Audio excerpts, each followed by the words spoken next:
Hello, my name is Kieran Phillips and I'm a history teacher here at Dubai English Speaking College. Emma and I are going to talk you through some examples of how we use assessment in the history classroom. We have both finished our Masters in Education recently. We've done a lot of educational research and EdLit reading, but just to emphasise, this is just us sharing practical ideas of how we assess from Key Stage 3 all the way up to Key Stage 5. What I'm just going to talk you through before we get into some of our ideas is some of the language we may use today. So here at DES we have something called a Red Week. This is the penultimate week of each term in which we have sort of formal assessments, and that's right through from Key Stage 3 to 5. That's usually followed by a grey week, which is usually a feedback week, but also an opportunity for the students to have some fun and wind down after their formal assessments. We also use MEGs. These are minimum expected grades. You may use something similar, target grades for example. Go for Schools is the recording website that we used. In addition to our Red Weeks, we also have progress checks, and these are half-termly assessments done in the penultimate week. We use Box and Bubble, usually more so lower down the school, but some students find that it's purposeful in Key Stage 4 and 5 also. Again, we'll talk to you later about the differences we found across the key stages in terms of assessment and feedback. And finally, a waggle, that is what a good one looks like. So that will be our model answers. I'll hand you back over to Kieran to talk about assessment. Yeah, so this presentation will be split into two parts. We will briefly talk about formative assessments and just how we use low stakes assessment on a day-to-day basis at the start of a lesson, during a lesson, at the end of a lesson. The core of this presentation though will just be about how we use summative assessment, that kind of higher stakes testing, that grading, again from Key Stage 3 through termly assessments, through Key Stage 4, where we have ultimately mock assessments, end of unit assessments, and Key Stage 5 as well, where we do the same mocks and end of unit kind of extended writing assessments. So firstly, I just want to talk to you about formative assessment. This is assessment that all of us probably use in some form or another. We're just giving it a label. The formative assessment is just how we assess people on a day-to-day basis. When do we do it? At the start of a lesson, in the form of a recap on the previous lesson. We do it mid-lesson as we are kind of feeding back on activities the students have been doing, and at the end of the lesson, just to make sure that everybody has completed tasks and everybody understands where we're at. Why do we do it? I think it's important that our recap at the start is testing prior knowledge. It gives students a foundation to work off, because our lessons are always sequential and they're always carrying on from one another. And it's also just good to get students to train how to work that long-term memory, to use their memory muscles, and just to get used to retrieving. Retrieval is something else that we both worked on a lot. It's a whole other webinar to work on, but those are the main reasons to do it. So just how do we use formative assessment in the classroom? To start off, first of all, I think what a lot of us fall back on is hands up. We always have that motivated group of students in the class who want to show off their knowledge, show off what they know. And that's great that we have those students. And quite often, I'm guilty of it, and I know a lot of people probably are, you do fall back on that, and you do just go for those people who you know are going to answer questions, and we can then move on to the main task. However, on reflection, we are all wary in our department that we really want everybody to be showing progress and everybody to demonstrate that they're understanding what we're doing. So moving on from that, other things that we do and we try to do, things like random name generators, making sure that everybody has thinking time, posing a question on the board, and then getting students to think about it with the knowledge that they might be picked to answer a question. This might cause anxiety for some, but it's really ensuring that everybody is at least thinking about the question. As well as that, we can use our our professionalism and our expertise to know who's in our classroom, who are the lower achievers, who are the higher achievers, and just make sure that we target questions to people and really make sure that everybody's being challenged in some way or another. But even that, we're not ensuring that everybody is contributing to the class and demonstrating their progress. So things like Mentimeter or Microsoft Forms, we can kind of form little quizzes to use as starters at the start of a lesson. Everybody using their devices, which our school is quite big on with iPads and their laptops. They can all demonstrate their knowledge in this way. Again, looking at the pros and cons of all of these methods, these do take quite a lot of time to make, and these are just for a 5-minute start at the start of a lesson. So moving on from there, me myself, this year I've really, it's quite old school, but it's really, really effective. Every student has a whiteboard under their desk and a board marker. I will pose questions on the slide at the start of a lesson or at the end to measure knowledge and understanding, and I will just give students a little bit of thinking time and ask them to write down answers to questions on their boards, hold them up, and I can really see who has understood the work and who hasn't. If somebody doesn't hold their board up or has got a wrong answer, I can elaborate on the answer. I can get other students to kind of tell them the answers and tell them why they think it's correct and so on. So it gets everyone involved and just make sure that everybody is understanding what we're doing. So now on to summative assessment, which, as you know, is that assessment right at the end of a course or at the end of a topic, which is to measure student attainment, usually against a set grading system. So I'll talk to you about how we do it in Key Stage 4 and 5. We will also address later on the elephant in the room, which is marking all of these formal or summative assessments, and then we'll have a little look at Key Stage 3 as well. So Key Stage 4 and 5, we do that with exam-based questions, so essay questions or the source questions. We'll do that fortnightly in their homework booklet. So we've got an example of a Year 10 homework booklet here. You'll be able to see the different topics where the students can record their marks as well.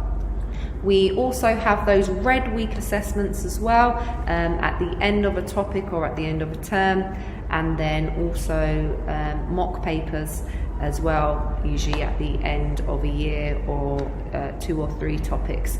You'll see as well that we use the structure guidance as well, so centre starters within those homework booklets to try and get them practicing those exam skills, but then we will take those away for the summative assessments, so the red week assessments or the mocks.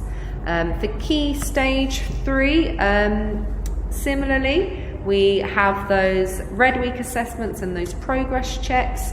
Again, we'll use some sentence starters for the students to help them prepare. Unlike Key Stage 4 and 5, within the red week assessments, we do allow the Key Stage 3 students to keep those sentence starters, and we provide them with a writing frame as well. What we've tried to do actually is kind of build in the skills with Key Stage 3. So if you have scaffolding, if you have a look at those, the grid at the bottom there, for Year 7 it's all about an introduction. Of course we want them to love history, we want them to find the content exciting, but also kind of see where are they at, particularly because whilst we get a lot of students from our primary school desks, we obviously, the nature of Dubai, get a lot of students from different schools. So we like to start with a baseline and then start with, in term 1, constructing what we call a STEE paragraph, which I guess is like your PIL paragraph. Point, evidence, explain, standards. And that's something we would use in the 12-mark GCSE explain question. So there's no point at the beginning of term 1 asking them to do a source analysis or a 12-mark essay. They just won't be able to do it. So we start with 1 STEE paragraph. We then bring in term 2 the source inference question, and then we build up to sort of that 4-mark to 12-mark explain. You'll see we then go through Year 8, building on those skills, bringing in the source utility question, and start to look at the essay question, so that in Year 9, in preparation for GCSE, it's all about refining those skills. So ultimately, summative assessment is all about providing that grade and that kind of final outcome. But in reality, I think the GCSE exam and the A-level exam are the only real summative exams and assessments that we should do. We do our mocks, we do our end-of-term assessments. They are summative, but they should be an opportunity for students to improve. And I'm just going to talk to you about how we use feedback and the structure that we use in order to ensure that pupils can improve on what they've learned. Why do we give our feedback and do these extended writing tasks? Just to give you some rationale there. Retention of knowledge is huge. We need to be able to measure and judge how much students are remembering. It's the boring stuff, how many facts can you remember, but without the facts, you're not going to be scoring the higher levels in GCSE or A-level. So it's kind of like the meat on the bones. So yeah, we correct gaps in knowledge, in our marking, in our feedback, and we measure the knowledge that's been retained. Technique as well is really important. We're all examiners for GCSE, and some of us are A-level examiners. So we know how vitally important it is to not only have the knowledge understanding, but be able to write in a way that the exam board require. As well as that, writing technique, in order to do well in these assessments, students have to revise. They have to recall knowledge that they've learned in the classroom. So a vital part of doing these summative assessments, extended writing assessments, is ensuring that beforehand students are taught how to revise properly and that they are revising. Again, like I said earlier, this is a whole another webinar, revision strategies and techniques and retrieval strategies. But a summative assessment really lets us know, are people revising or not? And people who underperform, usually they probably haven't revised thoroughly and correctly. So it's another place for us to step in, intervene, have our intervention, and just make sure that they know how to revise properly. But ultimately, a summative assessment is going to give you a grade at our school. And being a fee-paying school, we know that parents really want to know how their child is performing, and quite often they want to know how they're performing on average against other people in the class. And students do as well. The first thing they do is look at their grade. They turn to their classmate and ask how they've done. So we know that grades are important in motivating people, but they can also demotivate people. Hence why we really place an emphasis on telling people that these assessments are an opportunity, not for them to find out how good they are, but to find out what they don't know so that they can work on their shortcomings and improve. So, just going to take you through how we go about giving feedback, as this is all part of assessment. First of all, before we do any kind of summative assessment, extended writing assessment, from Key Stage 3 to 5, we always make sure beforehand that the students know how to structure their answers. We've gone through these previously. Students will be given, maybe on a Friday afternoon, they've got their last lesson before they go home to do a homework, or before their assessment the following week. We will go through, we'll show model answers, we will show structure, and hopefully this is fresh in their heads then when it comes to doing extended writing. For me, getting on to how we actually give feedback, with COVID and lockdown, I'm guessing a lot of you might have started using verbal feedback tools and students uploading their work digitally. I've continued to use Vocaroo. I think it's great. Not everybody does, but Vocaroo allows me to read students' work and to give verbal feedback. I can pause throughout at the end of each paragraph. I go through, I reference different paragraphs so the students know exactly what I'm talking about. And it just feels like I'm sat down with a student in a classroom, giving them personalised one-to-one feedback. This is just very, very rare. Something I've always wanted to do, but we just don't have time to do. So Vocaroo feedback allows me to almost press record and talk to the student explicitly, and just give that really in-depth personalised feedback. So for myself, sometimes I am partial to a good old Vocaroo, but I also like the good old-fashioned red pen. However, we do have a bring your own device policy here at Desk. A lot of what we do is online, so using OneNote and Teams. So some examples here of that good old-fashioned red pen on the writing. It's great that the students can then have this work saved as well, so they can constantly refer back to my feedback with regards to Teams. They've got that digital folder as well, haven't they? So it's all stored in one place. You know, we're not having to carry books and everything home, so it is good in that sense. It's quite nice as well that we're not too prescriptive. So, you know, some students, even within a class, may prefer a certain style of feedback, but even for teachers, it's nice to kind of have some flexibility.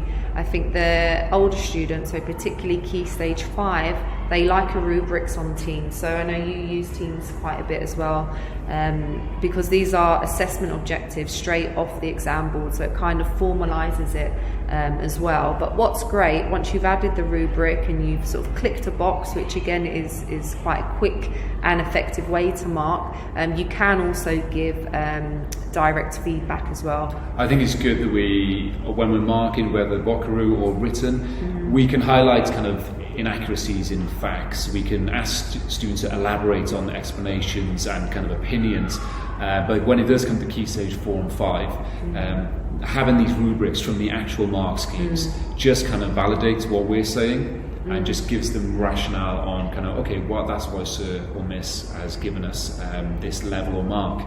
So these rubrics are great as well. They're in addition to what we do for Vocaroo and written feedback. And they're quick, which I guess is the big elephant in the room when it comes to history marking and feedback, isn't it? You know, so many essays, so quite a quick tool. Yeah, anything we can do to just speed things up. We want to give really good kind of feedback and provision, but we're all humans at the end of the day. We're all kind of, you know, susceptible to burnout, you know, if we do too much. So we need to get that balance right of just common sense feedback. Another thing I like about Teams as well is once you give sort of the general feedback, you can add files. So Waggles, I've uploaded some Waggles before. You can also upload your videos. So like we were saying about Vocaroo, you can also do a video recording as you are giving the feedback as well. I found sometimes, and I'm sure you're the same, you'll start marking the first few essays and you'll find some sort of common areas for feedback. So sometimes I'll make a generic feedback PowerPoint and I can just upload that to the feedback as well. So at this point, students have submitted their work digitally. They've had a Vocaroo or written feedback. They've had rubrics explaining how they can improve. They may have had other whole class feedback attached on the Teams as well, just to give them a bit more insight into where they might be going wrong. From there, what we do like to do is attach a waggle of what a good one looks like.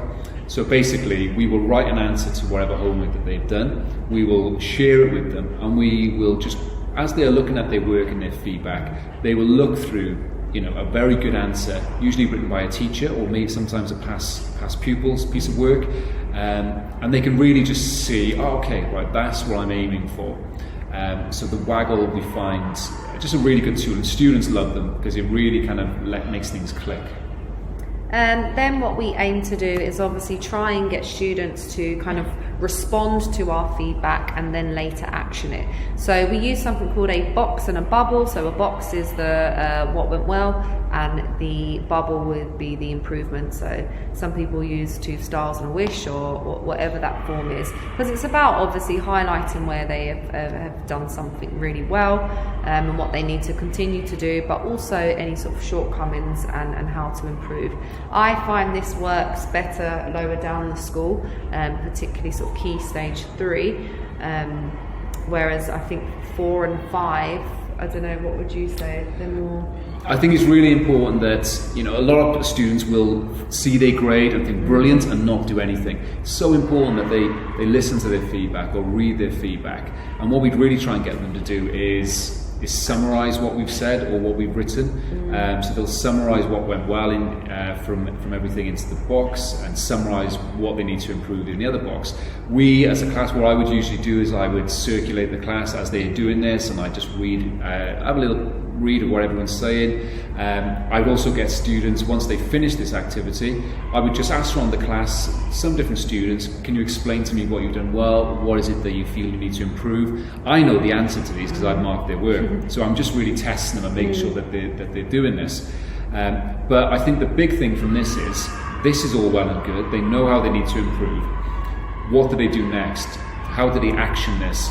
What I have done in the past is, and I know what a lot of schools do, is get students to rewrite their work, or even rewrite parts of their work. I have done this, and it makes sense that they're actioning their work, but their feedback. But in reality, as we mentioned earlier, this is just giving us another set of assessments to mark. This is just massively increasing the workload. I think that's why as well we changed our assessment in Key Stage 3, because we found if they can't write one STE paragraph or one PIL paragraph, then they're not going to be able to do all three. So I think it's about, and again with this box and this bubble, I think it's about focusing on maybe just one skill at a time, or one sort of element of areas to improve, so that it's not too overwhelming. And I guess putting it in student voice as well, like you said, getting them to be able to explain themselves, which is probably why we wouldn't use a rubrics lower down the school, because even the language, they wouldn't be able to access that. So I think it's about giving the students the opportunity to really understand what their feedback is, what it actually means, and then later how they can action that, how can they improve it. And on that then, so what we kind of prefer to do in terms of actioning at Key Stage 3, but more so Key Stage 4 and 5. If you remember, Key Stage 4 and 5 will do an exam style question every fortnight. They'll do end of unit assessments, and they'll do end of year mocks. What we will do, if, for example, if a GCSE student has done a homework, a 20-mark evaluative question, they will get their feedback. But they all have these assessment trackers, and basically every time they do an assessment, they will do their box and bubble on these sheets. And the purpose is that the next time they do the homework, 2 weeks later, they are really explicitly encouraged to look back at their sheets and to see what it is that they needed to improve upon, and they will then action that in the next assessment. So we're marking pretty much every assessments or essays every 2 weeks and grading them, and each time they're looking back. Eventually, by the end of the year, they can look back over a big list of things that they've done well, things they can improve on, and hopefully they really start to fine-tune their writing skills and really demonstrating their knowledge by the end of it. So we've looked at our kind of low stakes formative in-class questioning. We've looked at our high stakes summative assessments where we give grades to students for extended writing. One last type of summative assessment that we do is just fact testing. We do feel that this is very important.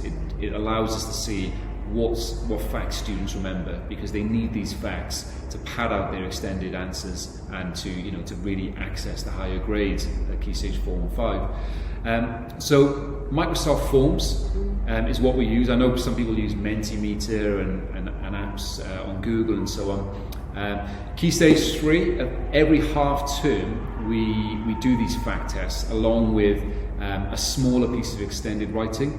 In that extended writing, it allows students to action what they did in the Red Week assessment, and it also just allows us to see how much knowledge they're retaining throughout the half term.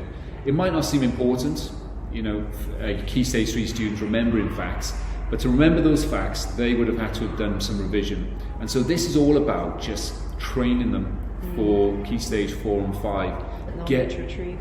Knowledge retrieval. So let's say, for example, in the last week of half term, Key Stage 3 students know that they have a 10 question forms fact test.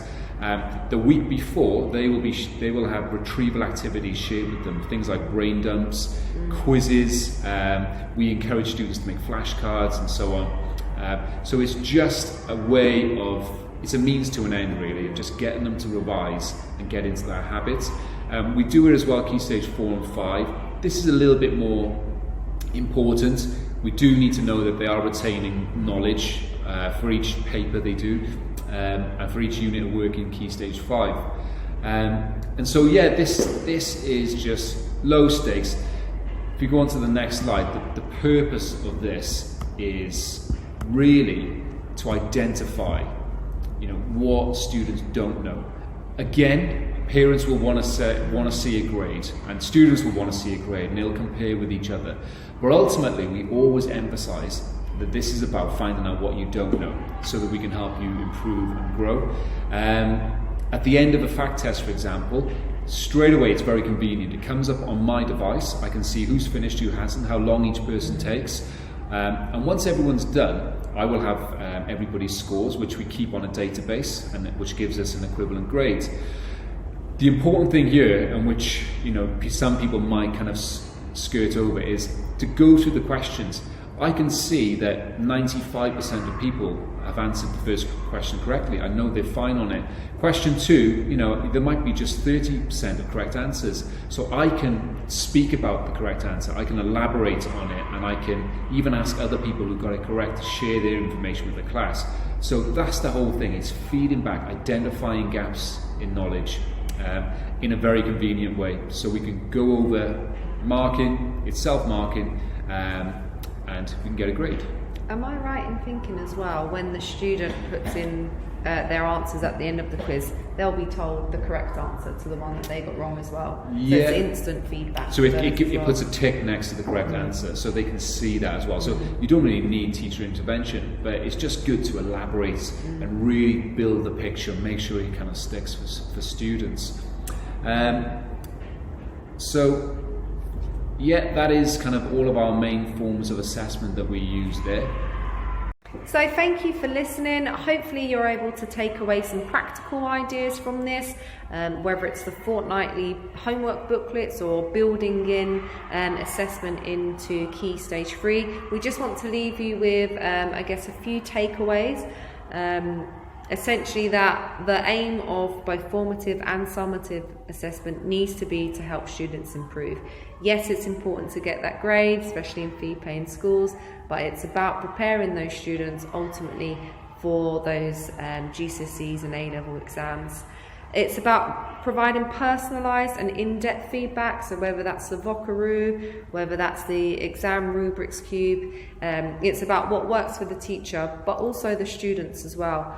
We found through our primary research, a lot of the students said the best form of feedback is when the teacher sits down with them and goes through an essay. We know that's not always feasible, which is why we look for alternatives like the Vockaroo or like the recording on Teams. And yeah, just to wrap things up there, just to reiterate, any assessment should be about helping students improve, whether it's formative or summative. And feedback is really important there. That feedback, it's also really important that we just make sure that students don't just read their feedback, look at their grade, and give their mate a high five.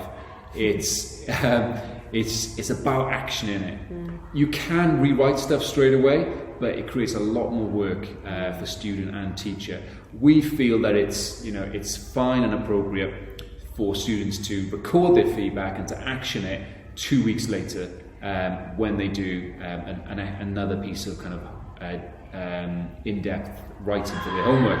I think that's why it's important as well to have that assessment structure. So, we have our red weeks, we have our progress checks, and opportunities between those to improve, but it's about giving them the opportunity to actually action that once they understand it. So I think that would be a key thing, to have a good assessment structure whereby you're not remarking things that they've already completed, but it's a new opportunity. It could be the same skill, could be the same topic, but a new opportunity to improve and to reflect. And ultimately, I think, just to leave this all sounds very serious, but at the end of the day, we're teaching an amazing subject in history. It's so relevant, it's so important, and it can be so engaging and inspiring for students. And we don't want to get bogged down in assessment. So we do always just try and, assessments are important. They do allow students to go away with a grade and to go into the wider world and to take opportunities, but We are very conscious, especially with Key Stage 3, that we word assessments in a way which is fun and which really allows them to use their imagination whilst demonstrating what they know and understand. We did try to come up with some scenario-based questions for the 12-mark explain. So I think one of my examples was explain why you're a Titanic survivor, explain why your friend Penny survived, or... Yeah, you've got to be a little bit careful, you know, as a peasant, explain, you know, why you're unhappy with living conditions in London, and just remembering that they probably wouldn't have been able to read and write. So that's important. But thank you very much for watching, and hopefully if you can take one thing away from this, we'll be happy. So thank you so much. Thank you very much. Thank you. Bye bye.